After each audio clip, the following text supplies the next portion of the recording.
My name is Rachel Morrison. I'm 38 years old, and I never thought my life would implode over a misdirected text message. But that's exactly what happened on a Tuesday afternoon in March, while I was selecting fabric samples for the Henderson renovation project. I'd built Morrison Interiors from nothing over the past 12 years, transforming it from a one-woman operation run out of my spare bedroom into one of Seattle's most sought-after interior design firms. At 38, I finally felt like I'd achieved something real, something that was mine. My phone buzzed with a notification in our group chat, the Three Musketeers, the name Jennifer had insisted on when we added Derek to what had been just her and me since college. Derek, my husband of 14 years. Jennifer Shaw, my best friend since we were 20 years old at the University of Washington.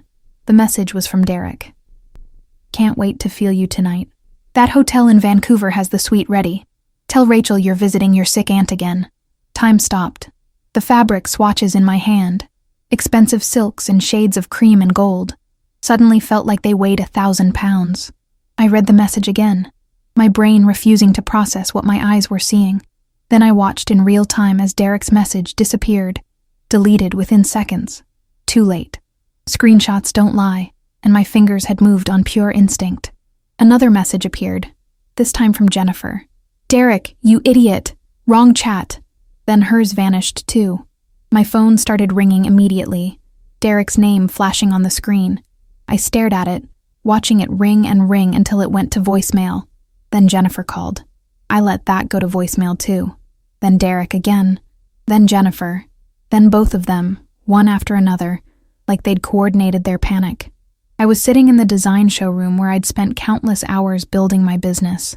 The business I'd started from nothing while Derek was still finding himself in his 20s. The business that had paid for our beautiful craftsman house in Queen Anne, for the vacations Derek posted about on social media like he'd earned them, for the car he drove with such pride.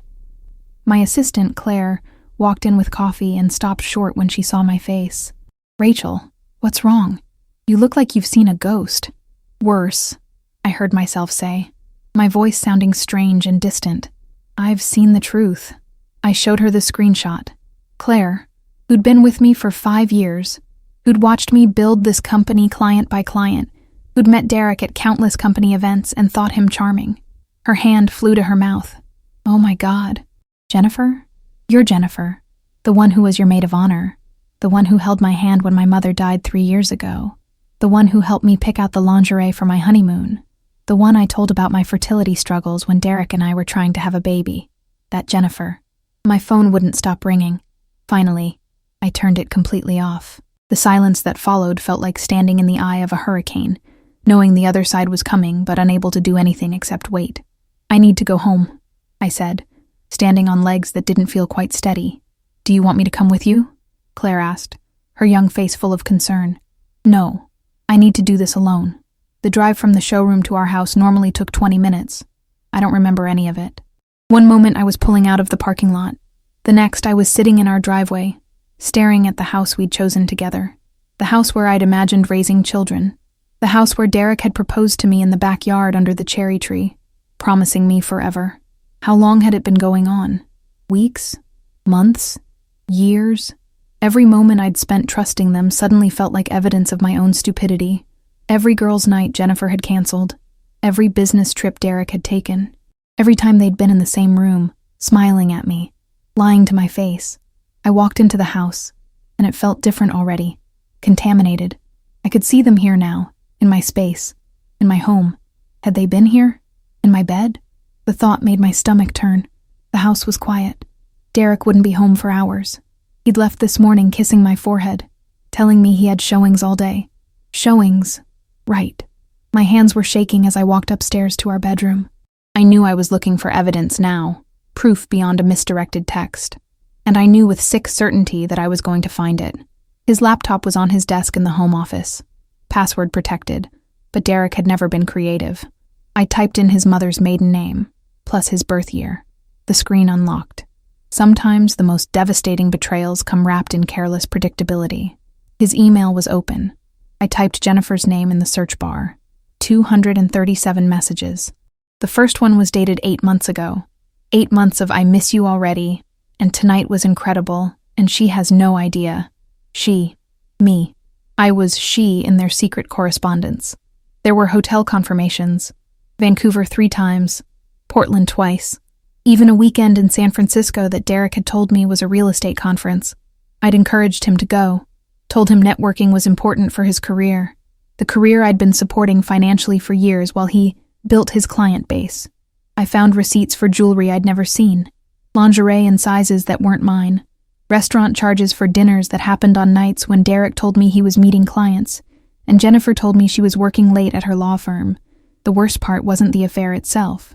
It was the planning, the calculation, the way they'd coordinated their lies, backed each other up, created a whole false reality while I smiled and believed and trusted. I was reading through an email thread where they discussed how much longer they'd need to wait before they could make their move when I heard the front door open downstairs. "Rachel, babe, where are you? We need to talk." Derek's voice, carrying that forced casual tone that he used when he was nervous. I didn't answer. I just kept reading. They were planning to leave, together. Once Derek closed the big deal he'd been working on, a commercial property sale that would finally give him a substantial commission, they were going to disappear. Start fresh somewhere else. California, maybe, or Arizona. And they were planning to use our joint savings account to finance their new beginning. The account that had $43,000 in it. Money I'd saved from years of successful projects while Derek contributed his irregular commissions and called it partnership. Footsteps on the stairs. "Rachel, please. I know you saw the message. It's not what it looks like." He appeared in the doorway of the home office, and for the first time in 14 years of knowing him, I saw Derek Morrison clearly. Not the charming guy who'd swept me off my feet in college. Not the husband I'd built a life with. Just a man who was panicking because his comfortable setup was falling apart. "It's not what it looks like," I repeated, my voice eerily calm. "Then what is it, Derek? Please explain to me what 8 months of hotel reservations and jewelry purchases and plans to drain our bank account and start a new life with my best friend actually look like." His face went white. "You went through my computer? You're having an affair with Jennifer, and you're concerned about privacy?" Something that might have been laughter bubbled up in my throat, but it came out wrong, sharp and broken. Derek moved into the room, hands raised like he was approaching a dangerous animal. "Rachel, I can explain. You have 237 emails here. Go ahead. Explain all of them. Start with the one where you called our marriage a comfortable arrangement that had run its course." He flinched. "I didn't mean that. Or the one where Jennifer said I was too focused on work to notice what was happening under my own roof. Was she right, Derek? Was I working too hard? Building my business, paying our bills, supporting your career while you were too busy sleeping with my best friend to appreciate any of it? It just happened," he started, then stopped when he saw my face. "Nothing just happens for 8 months, Derek. That's 2/3 of a year. That's planning. That's choice. That's deciding every single day to betray me and lie to my face." My phone, which I'd turned back on during the drive home, started buzzing again. Jennifer calling. I picked it up and answered, putting it on speaker. "Rachel, thank God. Please let me explain." "Jennifer's here too," I said flatly. "Isn't that nice? My 2 favorite people so concerned about my feelings now. It wasn't supposed to happen like this." Jennifer's voice came through the speaker, thick with tears that I no longer had any sympathy for. "We never meant to hurt you. You never meant for me to find out," I corrected. "That's different from not meaning to hurt me. You've been hurting me for 8 months. You just didn't want to deal with the consequences." "Rachel, I love him," Jennifer said. And those 4 words hurt more than everything else combined. "You love him," I repeated. "The man who I supported through 3 failed business ventures. The man whose student loans I paid off. The man who I stood beside when his father died and when he lost his biggest client and when he thought he'd never make it in real estate. That man. You love the version of him that my money and my patience and my loyalty created." Silence on the other end of the line. Derek was staring at me like he'd never seen me before. And maybe he hadn't. Maybe he'd only ever seen the Rachel who smiled and understood and accommodated. Not this version. Not the one with a spine made of steel and eyes that saw everything clearly now. "Get out," I said to Derek. "Pack a bag and get out of my house." "Our house," he corrected automatically. "My house. The down payment came from my savings before we were married. The mortgage is paid from my business accounts." My name is the only one on the deed because your credit was too damaged from those failed ventures I mentioned. So no, Derek. My house. Get out of it. He looked like I'd slapped him. You can't just kick me out. Watch me. You have 30 minutes to pack whatever you can fit in a suitcase. Everything else we'll deal with through lawyers. Rachel, please. Jennifer's voice through the phone speaker. Can we at least meet? Talk about this face to face? Why? So you can lie to me in person? So you can cry and apologize and make me feel guilty for being angry? No, Jennifer. I spent 8 months being the fool. I'm done with that role. I hung up on her and looked at Derek. Really looked at him. This man I'd given 14 years of my life to. We'd met when I was 24, fresh out of design school with dreams and energy and so much naive trust. He'd been 26, working at his uncle's real estate office, charming and confident and full of promises about the life we'd build together. And we had built a life. I'd built it, brick by brick, client by client, while he played at being successful and slept with my best friend. I loved you, I said quietly. I really did. I loved you through everything. The financial struggles, the professional disappointments, all of it. I made excuses for you to my family when they questioned why I was always the one paying for everything. I defended you to my friends when they wondered why you never seemed to appreciate what you had. I chose you, Derek. Every single day, I chose you. I love you too, he said, and the past tense in my statement versus the present tense in his felt like the last truthful thing between us. No, you don't. You love what I provide. The house, the lifestyle, the financial stability. But me, the actual person, you stopped seeing me a long time ago. If you ever really did. He started to protest, but I held up my hand. 30 minutes. Pack and leave. We'll communicate through attorneys from here on out. After he left, the house felt both emptier and fuller than before. Empty of illusions, full of truth. I sat in the home office, surrounded by the evidence of my husband's betrayal, and felt something unexpected rising in my chest. Not just pain or anger, though those were there, but something else. Something that felt almost like relief. For months, maybe years, I'd felt something was off. Little inconsistencies I'd explained away. Moments when Derek seemed distant or distracted. Times when Jennifer was strangely unavailable or cut conversations short. I'd ignored my instincts, chosen trust over suspicion. And maybe that made me naive, but it didn't make me weak. It made me someone who'd loved fully and honestly, which was more than Derek or Jennifer could say. My phone rang again. This time it was my father. Somehow he already knew. That was the problem with family. They always knew. Rachel, sweetheart. Claire called me. She was worried. What do you need? What did I need? The question was so simple and so impossible to answer. I needed to unknow what I knew. I needed to unlove the people who'd betrayed me. I needed to unbuild the life that was crumbling around me. I don't know, Dad. Do you need me to come over? Not yet. I just need to think. After I hung up with my father, I sat in the growing darkness of the office. I couldn't bring myself to turn on the lights. Outside, the cherry tree was starting to bloom, just like it did every spring. A reminder that life kept going whether you were ready or not. And then I remembered something I hadn't thought about in 3 years. My grandmother's envelope. When Grandma Rose died, she'd left me a letter with her attorney, instructions that it should only be given to me after her death, and only to be opened when I truly needed it. You'll know when, she'd written on the outside of the sealed envelope. I'd tucked it away in a box of memories in the spare bedroom closet. Photos, cards, little mementos I couldn't bear to display but couldn't bring myself to discard. I'd honestly forgotten about it, too caught up in the grief of losing her and the business of living to remember one more piece of paper. But now, sitting in the ruins of my marriage, I suddenly knew this was the moment. If there was ever a time I needed guidance from someone who'd loved me unconditionally, it was now. I found the box exactly where I'd left it, under a pile of spare linens and old Christmas decorations we never used. The envelope was cream-colored, expensive paper that had yellowed slightly at the edges. My name written in Grandma Rose's careful cursive across the front. Inside were 2 things, a letter and a smaller sealed envelope with "Open this second" written on it. I unfolded the letter, and even 3 years later, seeing her handwriting made my throat tight. "My darling Rachel," it began, "if you're reading this, I'm gone, and you've reached a moment where you need me. I'm sorry I can't be there in person, but perhaps this will help. I've watched you grow from a little girl into a remarkable woman.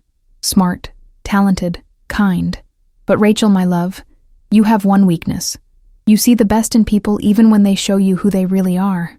Your grandfather, God rest him, used to say I was the same way. Maybe that's why I understand you so well. By the time you read this, someone will have broken your heart. Probably a man, knowing how these things go. Maybe a friend, possibly both. And you'll be wondering how you missed the signs, how you could have been so blind. But here's what I learned after 62 years of marriage and 78 years of living. The problem isn't that you trusted too much. It's that they deserved it too little. Don't let their failure make you doubt your own capacity for love. Now, about what's in the second envelope.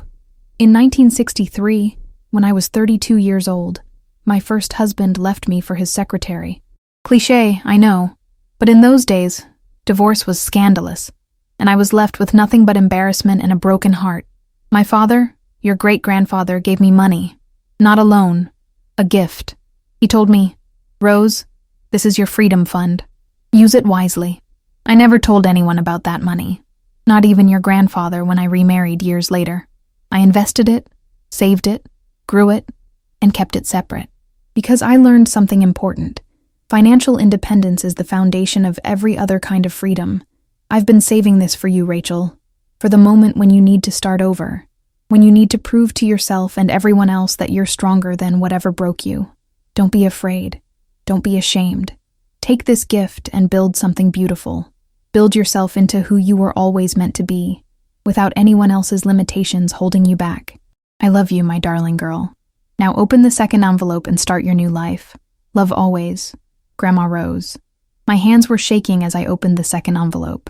Inside were documents, bonds, bearer bonds in denominations of $1,000, 80 of them, $80,000. At the bottom was a note card. Men show their true faces around money. Use this to see clearly and choose wisely. I sat on the floor of the spare bedroom, surrounded by memory boxes and Christmas decorations, holding $80,000 in bonds and my grandmother's blessing to start over. And for the first time since that text message appeared on my phone, I smiled. It wasn't a happy smile. It was something else. Something fierce and determined. Something that Derek and Jennifer wouldn't recognize because they'd never seen this version of me, but they were about to. The next morning, I was sitting in my lawyer's office before it officially opened.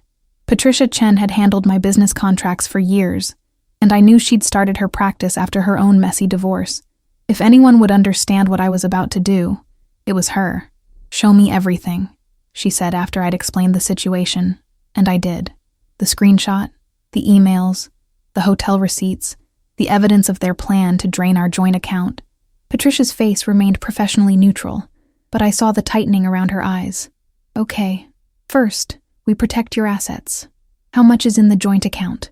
$43,000, all from my income over the past 2 years. We'll file for an emergency motion to freeze it. You said the house is in your name only? Yes. I bought it before we married. He's not on the deed or the mortgage. Good. That's your separate property. What about the business? Morrison Interiors is entirely mine. He was never involved. Patricia made notes on her legal pad. This is cleaner than most divorces I handle. Washington is a community property state.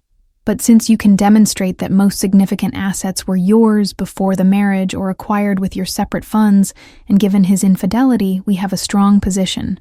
There's something else, I said, and told her about the bonds. Patricia leaned back in her chair, a slight smile playing at her lips. Your grandmother was a smart woman. Bearer bonds are completely separate assets. Derek has no claim to them, and unless you told him about them, he doesn't even know they exist.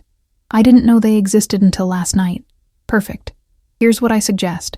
Cash those bonds immediately. Open a new account at a different bank, one Derek doesn't know about. Don't tell anyone about this money, not even family. Money makes people act irrationally, and I've seen too many cases where well-meaning relatives accidentally tip off the other party. I want to use it, I said. Not just keep it safe. I want to do something with it. Like what? I'd been thinking about this all night, lying awake in bed that still smelled faintly of Derek's cologne, thinking about Jennifer's law firm connections, about Derek's big deal, about how they'd planned to use my money to start their new life. Derek's been working on a commercial property sale for 6 months. It's in Ballard, near the locks. The owner is elderly, wants to retire, and Derek found a buyer. His commission would be almost $90,000. He told me it was the deal that would finally establish his reputation, make him a serious player in commercial real estate. And, Patricia prompted, and I want to buy that property myself, before Derek can close the sale. I want to be the owner who decides whether his big deal happens or not. Patricia set down her pen and looked at me carefully. That's aggressive. They were planning to steal from me and disappear. I'm just being strategic. Do you have enough? Commercial properties aren't cheap. The bonds are $80,000. I have another $40,000 in my business savings. I can liquidate some investments. Maybe another $30,000. That's $150,000 for a down payment. My business credit is excellent. I can get financing for the rest. You've thought about this. All night. Patricia picked up her phone. I have a commercial real estate attorney I trust. Let me call her. If we're going to do this, we need to move fast. If Derek suspects you're going after the property, he might try to accelerate his sale. By noon, I was sitting in another attorney's office, this one with Jennifer Martinez, who specialized in commercial real estate. She was a sharp woman in her 50s with silver hair and eyes that missed nothing. Patricia explained the situation. Jennifer said, "Complicated. That's one word for it. The property you're interested in, the Ballard warehouse, I know it. The owner is George Hendricks. He's 76. Wants to sell to someone who'll respect the building's history. It was his father's business originally. He's sentimental about it. What's Derek's buyer planning to do with it?" Jennifer pulled out a folder. According to the preliminary plans I accessed through public records, they want to tear it down and build luxury condos. Maximum density, minimum charm. An idea was forming. What if I wanted to restore it? Turn it into something that preserves the original structure but gives it new life? Design studios, maybe. Small businesses. Artists' spaces. Jennifer's eyebrows rose. You're a designer, right? Interior design. But I've always been interested in architecture. And I know that neighborhood. It's full of artists and craftspeople who are being priced out by development. If I could create affordable commercial space that also preserved the history of the building. George would love that, Jennifer said immediately. He's been resistant to the condo development, but his kids are pushing for the sale because it's the highest offer. If you could match the price and present a vision he actually cares about. How much time do I have? Derek's sale is supposed to close in 3 weeks, but nothing is signed yet. If you can make an offer before then, with proof of funds and a compelling vision, George might be willing to delay. I thought about Derek's face when I told him to leave our house. About Jennifer's voice on the phone, crying but not actually sorry. About 8 months of lies and plans and casual cruelty. Let's do it, I said. Let's make George Hendricks an offer he can't refuse. The next week was a blur of financial maneuvering and creative planning. I cashed the bonds, opened accounts Derek couldn't access, liquidated investments, and assembled a down payment. I worked with an architect friend to sketch out a vision for the warehouse that would honor its industrial past while creating modern workspace. I put together a presentation that would make George Hendricks see his father's legacy living on, rather than being demolished. And I did it all while maintaining a facade of devastated wife for Derek's benefit. He'd moved in with Jennifer, of course, to her apartment downtown, the one I'd helped her decorate after her last breakup. The irony wasn't lost on me. Derek called me every day, sometimes crying, sometimes angry, always wanting to talk. I let him talk. Let him explain and justify and make excuses. And I said nothing about what I was really doing. Let him think I was too broken to function, too hurt to plan. Meanwhile, Jennifer Martinez and I were building a case for why George Hendricks should sell his father's warehouse to me instead of Derek's buyer. Patricia Chen was filing divorce papers and freezing assets.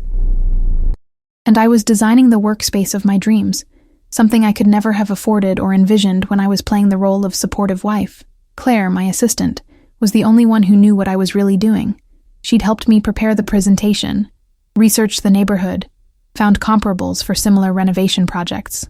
One evening, after we'd spent 12 hours straight working on the proposal, she looked at me with something like awe. "You know what's scary? You're actually calm." "I'm furious," I corrected. "But fury without a plan is just noise. I'd rather be strategic." "Rachel, can I ask you something?" She hesitated. "Are you doing this for revenge?" I considered the question. Was I? Partly, yes. The thought of Derek losing his big commission because his wife bought the property out from under him definitely brought me satisfaction. The idea of Jennifer losing her best friend and her boyfriend's financial prospects at the same time felt like justice, but it was more than that. I'm doing it because for 14 years, I made myself smaller to make Derek feel bigger. I paid bills and called it partnership. I hid my success and called it humility. I built a life around someone who saw me as an accessory to his plans, and I'm done with that version of myself.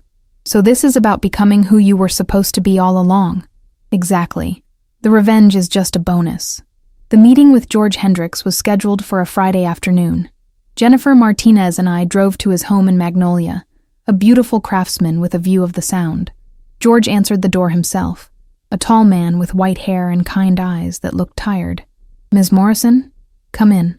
His house was filled with photographs of the warehouse in its heyday, his father standing in front of it in the 1940s, workers loading boxes, the neighborhood around it when it was still industrial, before the tech boom and the artisanal coffee shops and the yoga studios. "My father built wooden boats," George said, offering us tea in his living room. During the war they were needed. After, they were art. He employed 36 people at the peak. Good jobs, family wages. That building, it has history. "I know," I said, "and I want to honor that." I showed him my plans. The architect's sketches, showing how we'd preserve the original timber frame and industrial details while creating modern, light-filled workspaces. The financial projections showing how we'd keep rents affordable for artists and small businesses. The testimonials I'd gathered from craftspeople in the neighborhood who were desperate for exactly this kind of space. George looked at every page carefully, asking questions, nodding. When I finished, he was quiet for a long moment. "The other offer," he said finally, "it's higher. My children want me to take it. They think I'm being sentimental, refusing good money to hold on to the past." "Maybe you are sentimental," I said, "but I think there's wisdom in remembering where we came from. That building is part of the neighborhood's story. Tearing it down to build luxury condos that most longtime residents can't afford, that erases history. What I'm proposing preserves it while still moving forward. Your husband is the agent for the other buyer. Soon-to-be ex-husband," I corrected. "And yes, he is." George's eyes sharpened. "Is this personal?" "It's both," I said honestly. "It's personal because he betrayed me and planned to use our money to start a new life with my best friend. But it's also professional because this is a good project, a meaningful one. I can do both things at once, Mr. Hendricks. I can build something worthwhile and prove to myself that I don't need a man who saw me as a bank account to be successful." He smiled then, the first real smile since we'd arrived. "My wife would have liked you.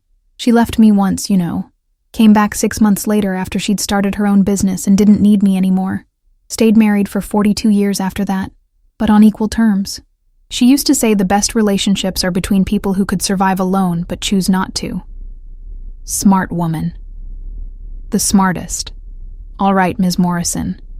Let me see your financial proof of funds, and if everything checks out, you have a deal. I'd rather sell to someone who sees what I see in that old building." When Jennifer Martinez and I walked out of George Hendricks's house an hour later with a signed letter of intent, I felt something I hadn't felt in weeks. Not happiness exactly, but something like it. Purpose, maybe. Direction. "Derek's going to lose his mind," Jennifer said, trying to hide her smile. "Yes," I agreed. "He is." The call came that evening. Derek's voice through the phone speaker was strangled with rage. "What the hell did you do?" "I bought a building," I said calmly. "The one you were trying to sell. George Hendricks accepted my offer instead. That was my deal. I've been working on that for 6 months, and I closed it in a week. Funny how that works. You did this to hurt me. I did this to help myself," I corrected. "The fact that it hurts you is incidental. Maybe not entirely incidental," I admitted. "But mostly I did it because it's a good investment and a project I'm passionate about. Not everything is about you, Derek. I know that's hard for you to understand. You're being vindictive. I'm being strategic. There's a difference. Vindictive would be telling your boss at the real estate agency about how you used company resources to conduct an affair with a client's daughter. Oh, wait. I'm sorry. Jennifer isn't a client's daughter. She's just a lawyer who you happened to meet when she handled the incorporation paperwork for one of your clients. My mistake." Silence on the other end. I could hear Jennifer in the background, asking what was happening. "You wouldn't," Derek said finally. "Why not? You wouldn't betray your wife of 14 years. But here we are, both doing things we thought we wouldn't do. Life is surprising like that. Rachel, I know you're hurt. Stop. Don't you dare try to manage my emotions or make this about me being hurt. I am hurt. You hurt me. Jennifer hurt me. But I'm also angry and strategic and done being the woman who makes herself small so you can feel big. Keep the commission you made on other sales this year. Keep whatever you want from the house that actually belongs to you, which, if I'm honest, isn't much. But this building, this project, this future, that's mine." I hung up before he could respond. My hands were shaking slightly, adrenaline coursing through me, but it felt good. It felt right. Claire had stayed late at the office, and when I called to tell her George had accepted the offer, she screamed with joy so loudly I had to hold the phone away from my ear. "Rachel Morrison, you magnificent, terrifying woman. It's not over yet. We still have to actually buy it, renovate it, lease it. This is just the beginning." Yeah, but what a beginning. Derek must be losing his mind. He called. He is. Good. He deserves it. They both do. After we hung up, I sat in my home office, the same office where I'd discovered the affair just a week ago. 1 week. It felt like a lifetime. I felt like a different person than the woman who'd sat here reading those emails, crying and shocked and broken. I was still all of those things. Still hurt. Still angry. Still grieving the loss of my marriage and my best friend. But I was something else, too. I was powerful. I was strategic. I was building something from the ashes of what they'd destroyed. My phone buzzed with a text from Jennifer. My former best friend, Jennifer. Not my lawyer, Jennifer. It was the first time she'd tried to contact me directly since I'd hung up on her that first day. "Rachel, please. We need to talk. I'm sorry. I know that's not enough, but I am. What happened between Derek and me, it wasn't planned. It just happened. You deserve better than both of us gave you. I understand if you never forgive me, but please know that I do love you, even if I showed it in the worst possible way." I read the message 3 times, trying to find genuine remorse in it, trying to separate what I wanted it to say from what it actually said. It just happened. No, nothing just happens for 8 months. That's a choice, made over and over again. That's every time you look at your best friend's face and lie to it. Every time you sleep with her husband and then hug her goodbye. Every time you plan a future that depends on stealing from her. I didn't respond. Some messages don't deserve responses. Some betrayals are too complete for words to bridge. Instead, I opened my laptop and started working on the renovation plans for the warehouse. My warehouse.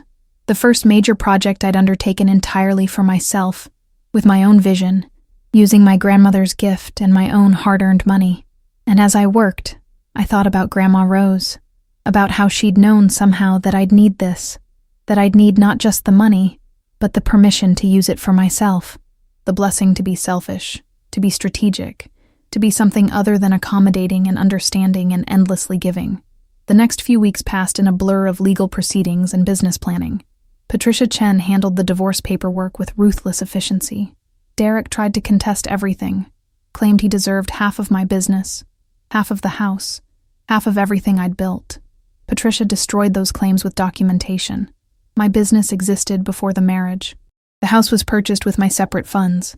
The only community property was the joint account, which we split 50-50 after I proved that I'd contributed 90% of it. Derek ended up with about $21,000 in his hurt pride. No house, no business, no claim to my future. Just the consequences of his choices. Jennifer tried to reach out twice more. Once through a mutual friend, asking if we could meet for coffee. Once through a long email that I deleted after reading the first paragraph. I wasn't interested in closure or explanations or her guilt. She could keep all of that. The warehouse closing happened on a Thursday in May. George Hendricks was there, looking emotional as he signed over the property that had been in his family for 73 years. His children were there too, still slightly resentful that he'd chosen my lower offer over the condo developer's higher one. But George was happy. I could see it in his face when I showed him the final renovation plans. The way we'd preserve his father's name etched in stone above the entrance. The way we'd keep the original sliding doors and exposed beams. The way we'd turn his family's legacy into something that would support the next generation of craftspeople and artists. "Your grandmother would be proud," he said to me as we left the title company. "I think so too," I agreed. The renovation took 4 months. I hired local contractors, many of them the same craftspeople who would eventually rent space in the building. It was important to me that this project benefit the community, not extract from it. Claire left her position as my assistant to become the building manager. She'd fallen in love with the project, with the vision of creating something meaningful. I gave her equity in the property and a salary that reflected her worth, not her age or experience level. I was done watching talented people be undervalued. By September, we were ready for our grand opening. The warehouse had been transformed. The original industrial bones were intact, but now they framed bright, airy studios, 23 spaces total, rented to potters, painters, furniture makers, a small bookbindery, a textile artist, 2 architects, and Morrison Interior's new headquarters. I'd kept the largest space for my own business, floor-to-ceiling windows overlooking the ship canal. Original fir floors refinished to a honey glow.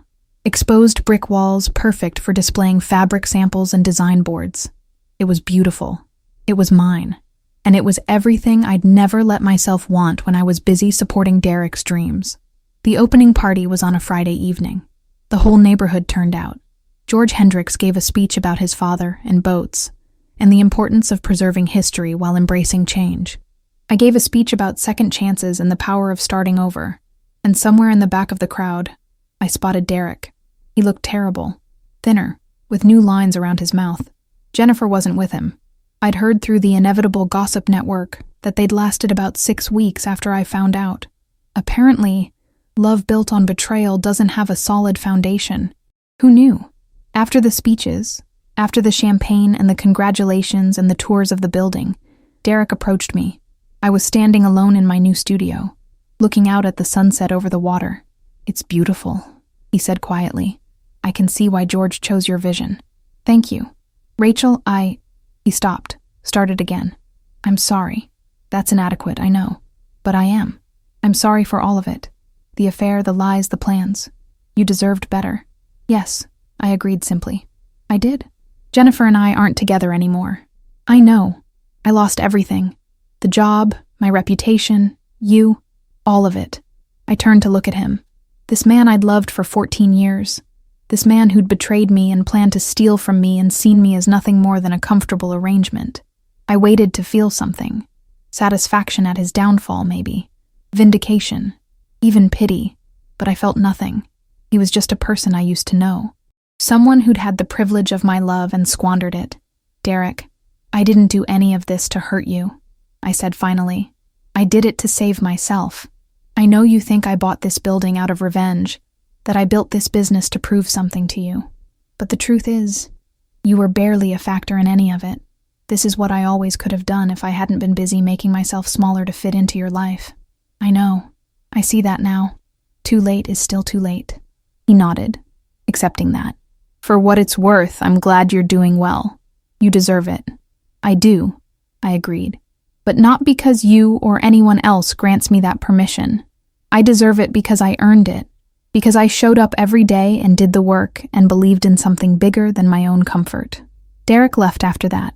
I watched him walk out of the building, out of my new life, and felt nothing but relief. The chapter was closed. The story was over. Not with a dramatic confrontation or a satisfying revenge moment, but with simple finality. My father came over after Derek left, bringing my mother and my sister. They'd driven up from Portland for the opening, and I could see the pride on their faces as I showed them around. "Grandma Rose would be over the moon," my mother said, touching the exposed brick walls with reverence. "She always said you had more strength than you let yourself show." I'm starting to believe her. That night, after everyone left and I was alone in the building, I stood in the center of my studio and let myself feel the weight of what I'd accomplished. Not just the building, though that was significant, but the transformation. From wife who accommodated to woman who built. From someone who defined herself through relationships to someone who defined herself through her own vision. The affair had destroyed my marriage, but it had also freed me from a version of myself I'd outgrown without realizing it. Derek and Jennifer's betrayal had been the earthquake that cracked open my life. and through those cracks, light had finally entered. I pulled out my phone and opened the photo album. I'd scanned Grandma Rose's letter weeks ago, wanting to keep it close. I read it again now, her words about financial independence and starting over and building something beautiful. "Thank you," I whispered to her memory, "for seeing what I couldn't see, for knowing I'd need this, for believing I was strong enough to survive it." My phone buzzed. Claire texting from home. "I'm obsessed with our building. Is it weird that I drove by it twice on my way home just to see it lit up?" I laughed and texted back. "Not weird at all. I'm still here. Can't bring myself to leave yet. That's because you built something real, something that matters. You should be proud." I was proud. But more than that, I was free. Free from the weight of other people's expectations. Free from the role of supportive spouse to someone who didn't value the support. Free from the friendship that had been built on false foundations. The warehouse, Morrison Interiors headquarters, the building full of artists and craftspeople creating beautiful things. This was my legacy, built from the ashes of my grandmother's gift and my own determination. Built from pain and betrayal and the decision to use that hurt as fuel instead of letting it destroy me. Derek had thought he was ending our marriage when he started the affair with Jennifer, but really, he'd been setting me free. Free to become the woman I'd always had the potential to be, but had never quite let myself become while I was busy being what everyone else needed. I turned off the lights in the studio one by one, watching the sunset fade tonight over the water. Tomorrow would bring new challenges. The building would need maintenance, tenants would have concerns, and my business would continue to grow and evolve. But tonight, I was just a woman standing in a space she'd built with her own hands and her own vision, grateful for the betrayal that had made it all possible. Sometimes the best revenge isn't hurting the people who hurt you. It's building something so beautiful, so successful, so completely yours that they can only watch from a distance and realize what they lost. Not you, because you were never truly theirs in the way that mattered, but the privilege of witnessing your transformation. The honor of standing beside you as you became your fullest self. Derek and Jennifer lost that privilege. They lost me, the real me, the powerful me they never actually saw, because they were too busy taking what I offered while planning to take more. And I gained everything. A building, a business, a future built on my own terms. And most importantly, I gained myself, the version of me that had always existed, but had been waiting for permission to emerge. Grandma Rose had given me that permission, and I'd taken it and transformed it into something neither Derek nor Jennifer could ever touch, or diminish or take away.